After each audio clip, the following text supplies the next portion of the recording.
World war 2 history का one of the darkest chapter है। अगर तुमसे कोई पूछे कि वर्ल्ड वॉर 2 में सबसे खौफनाक जगह कौन सी थी, तो तुम्हारा जवाब होगा बैटलफील्ड, वो जगह जहाँ पे जंग लड़ी जा रही थी। और ऑनेस्टली कुछ टाइम पहले तक मेरा जवाब भी सेम ही होता, लेकिन फिर मुझे पता चला यूनिट 731 के बारे में। Officially unit 731 Japanese occupied China में epidemic prevention and water purification department था। अनऑफिशियली ह्यूमन एक्सपेरिमेंट साइट, जिसको लीड कर रहा था शिरो इशी।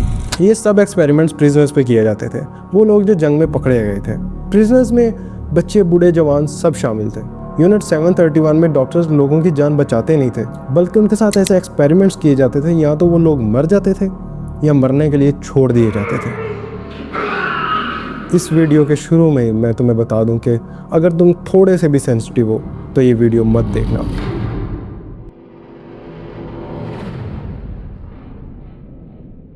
अब 1 मिनट के लिए तुम अपने आप को उन विक्टिम्स की जगह पे इमेजिन करो। इमेजिन करो कि तुम एक मेटल टेबल से बंधे हो गए हो और तुम्हें पूरी तरह से होश है, और फिर वाइट कोट्स के अंदर डॉक्टर्स आते हैं और विदाउट एनेस्थीसिया वो तुम्हें ऑपरेट करना शुरू कर देते हैं। यूनिट 731 में डॉक्टर्स प्रिजनर्स को विदाउट एनेस्थीसिया कट ओपन करते थे और उनके ऑर्गन्स रिप्लेस कर देते थे, जस्ट टू सी कि उनकी बॉडी कैसे रिएक्ट करती है। लाइक स्टमक को हार्ट की जगह लगा देना, हार्ट को लंग्स की जगह लगा देना।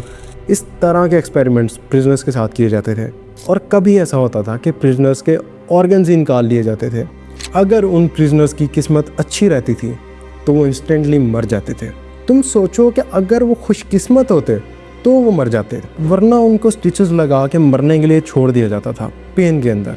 मैं जब इस वीडियो के लिए रिसर्च कर रहा था, मैं हैरान रह गया था कि एक इंसान, दूसरे इंसान तो छोड़ो, एक इंसान किसी जानवर के साथ भी ऐसा करने का सोच भी नहीं सकता। और उस टाइम पे जापानीज एम्पायर इस पूरे प्रोग्राम को फंड कर रहा था। तुमने रशियन स्लीप एक्सपेरिमेंट के बारे में सुना होगा, लेकिन अगर मैं तुम्हें बताऊं कि यूनिट 731 में आने वाले जितने भी एक्सपेरिमेंट हैं वो रशियन एक्सपेरिमेंट से ज़्यादा एक्सट्रीम है।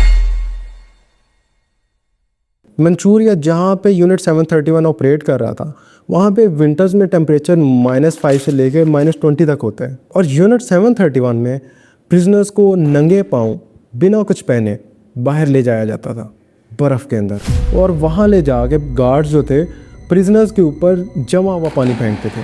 इतनी ठंड के अंदर प्रिजनर्स के ऊपर इतना ठंडा पानी फेंकते थे कि कुछ टाइम बाद प्रिजनर्स का खून जम जाता था और उनकी बॉडी पर्पल कलर की हो जाती थी। शिरो इशी ये चाहता था कि ह्यूमन बॉडीज़ को उनकी लिमिट तक पुश किया जाए और उसके बाद देखा जाए कि उनकी बॉडीज़ कैसी रिएक्ट करती हैं। और अगर इन एक्सपेरिमेंट्स के दौरान कोई मर जाता था तो इन्हें कोई फ़र्क नहीं पड़ता था। विक्टिम्स के ऊपर ठंडा पानी फेंकने के बाद स्टिक के साथ चेक किया जाता था कि उनकी बॉडीज़ जमी हैं कि नहीं, और अगर प्रिजनर्स की बॉडी जम गई होती थी तो उनको अंदर ले जाके उनके ऊपर बॉइलिंग वाटर फेंका जाता था। अब तुम इमेजिन करो कि प्रिजनर्स एक टाइम पे बिल्कुल जमने वाले होते थे और दूसरे सेकंड उन पर उबलता हुआ पानी फेंका जाता था।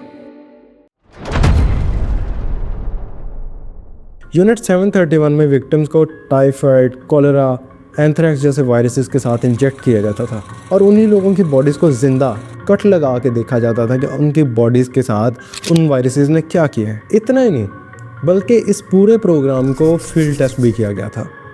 इन सारे वायरसेस को छोटे छोटे इंसेक्ट्स के अंदर इंजेक्ट कर दिया जाता था, और वही इंसेक्ट्स प्लेन से चाइना के टाउन्स पे छोड़ दिए जाते थे। पता लगे कि अगर वॉर के अंदर जापान पूरे के पूरे शहर के अंदर बीमारियां फैलाना चाहे तो वो फैला सकता है या नहीं। ये नहीं सोचा गया कि उन लोगों का कोई कसूर भी नहीं है। उन टाउन्स के अंदर जवान लोगों के अलावा बच्चे भी रहते हैं, बूढ़े भी रहते हैं, जिनका इस पूरी वॉर के साथ कोई ताल्लुक नहीं था। ऐसे एक्सपेरिमेंट्स जिनको लैब के अंदर सिक्योर इन्वायरमेंट्स के अंदर भी नहीं होना चाहिए था, उनको पूरे पूरे टाउन्स के ऊपर चेक किया गया, और वो भी एक टाउन पे नहीं बल्कि सैकड़ों टाउन्स के ऊपर। इन एक्सपेरिमेंट्स पे रिसर्च करते हुए मुझे इतना तो अंदाज़ा हो गया था कि जितना मैं डीपली रिसर्च करूँगा ये एक्सपेरिमेंट्स उतने ही डार्क होते जाएंगे। 中国の人たちには謝りたいことの主なんですよ。本当のこと言って、こんな惨めなことをやってね、本当に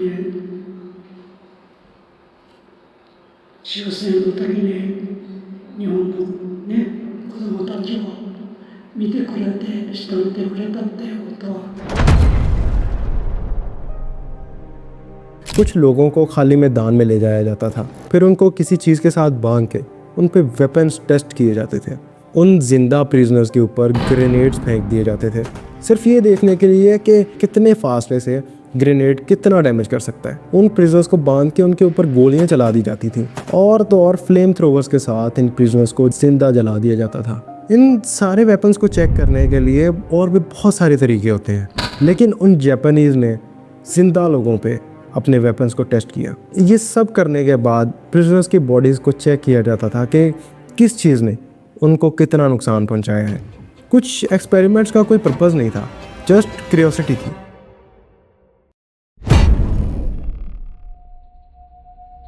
विक्टिम्स को प्रेशर चैम्बर्स के अंदर बंद करके प्रेशर इतना बढ़ा दिया जाता था कि विक्टिम्स के लंग्स एक्सप्लोड हो जाते थे। मस्टर्ड गैस, साइनाइड गैस, ये सारी चीज़ें लोगों पे टेस्ट की जाती थी।